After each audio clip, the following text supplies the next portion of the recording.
And actually rabbit manure is very good for a garden. You'll find out a lot of these things totally work in synchronization. I mean, with the things that you can do. It's amazing that they're together. What does it say in this? Oh, I got this book from dear friends of ours, gave us this book. And we did not move up to Anza to be self-sufficient. We just kind of started these things. And in fact, it says, I want to read, it says self-sufficiency does not mean going back to the acceptance of a lower standard of living. On the contrary, it's the striving for a higher standard of living, for food that's fresh and organically grown and good, for the good life and pleasant surroundings, for a healthy body and peace of mind that comes with hard work. And then it talks about how the plants feed the animals because the animals eat the plants off of the weeds and stuff. And then the animals poop, and all the animals poop is so good for the garden. And so then you get the animals pooping on there, and then you grow up the plants, and if you have too many things that you grow in your garden, you give them to the animals. It's like this big full cycle that's like supposed to be this natural occurring thing, you know. Hundreds of years ago, that's how it was. So I don't know. A little more than 100. Yeah. Self-sufficient life and how to live it. They have it at the library. At the library. Go to It's the a library. fabulous book. It is a Very- good book. I might check it. Oh, cool. I was just going to say, my husband's family's from Switzerland, and you know they still do everything very old school. Everybody has gardens, and just like Americans, everybody has cats and dogs. Everybody has rabbits there to eat, and it gets cold there, so they all have them outside. My one brother-in-law had made like a big open cage, and then it just had 2 wheels on the back. And they would just take the rabbits and move them just a little section on the grass every day, you know, and that would kind of mow the lawn a little bit too. And then my other brother-in-law, he had, you know, his one mommy, and they would eat the babies, and he just let her get old and die, you know, because he said that to the rabbits, as they get older, the meat gets tougher. He says they're better as they're younger. If you have your breeding pair or whatever you have, those will be the ones you want to preserve. Because you're going to have an initial investment probably when you buy that male and that female. Those will be the ones you want to preserve for, you know, in rabbits, the way it works, you put the, you bring the female to the male's cage because you have them separated. You don't want to keep them you want to keep them separated. You bring the female to the male's cage. And I mean, it's the funniest thing that's happened on the farm. It's like 2 seconds long. Anyways, and then the buck, he literally cracked up. Oh, no. Okay, anyway. No, you go ahead. He lets out a grunt, and he freezes up stiff as a board, and he falls over sideways. Yeah, that's if he's had success.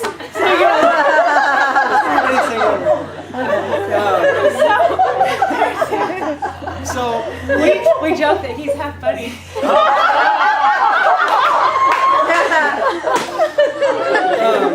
Learn from me. What's that? Yeah. I'm like, see, it's not bad. And so, I mean, I don't know where we're going with that. Why can't you keep them like together? I mean, they have to all They be start separate? to fight if they're together. They will.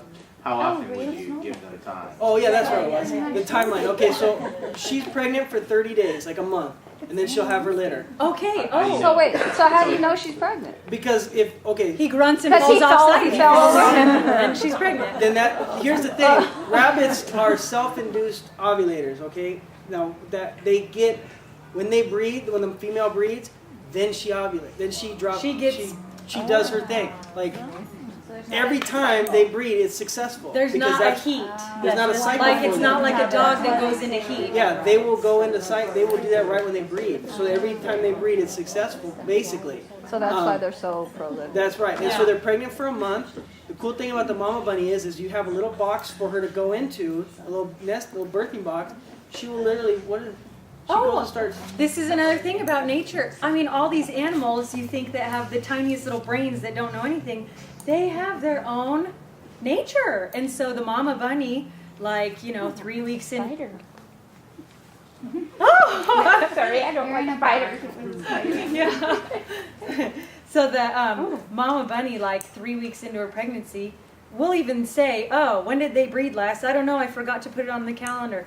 And she'll start going into her box, and she'll pull off her fur and line her box with it. She pulls off her fur from her stomach to expose her nipples.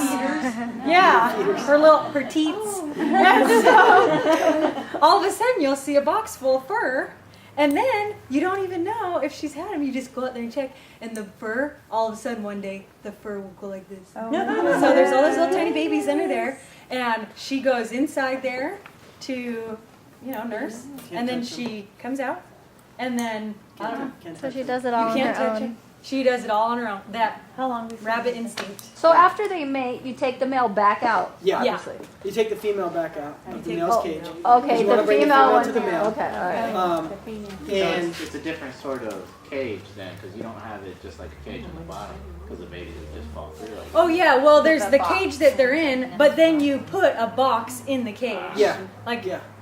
somebody had given us something. no, we built one out of like little plywood, little 18 inches square with a little lip. You want a little lip on it so that the mama can jump in, but when the babies, they won't be able to walk or roll out until they're big enough to jump over that little lip that you give it. And you can find, plans and stuff, and it's very simple. It'll probably take a little bitty, jigsaw and a couple nails. And It was 20 like minutes. hammer and nails, like a little box. I've never had rabbit. Do you use it in place of like chicken or just in those kind of recipes? Yeah, that's what we did. You can portion the rabbit off before you cook it. Like you can just cut like the meaty sections and the legs and stuff. You can do that while it's raw and then cook it that way. You can cook the whole rabbit. And what we found works best seems to be if you have a pressure cooker. Anybody have a pressure cooker? Those things are phenomenal. So for a rabbit, if you just boil it, you need to boil it for 3 hours.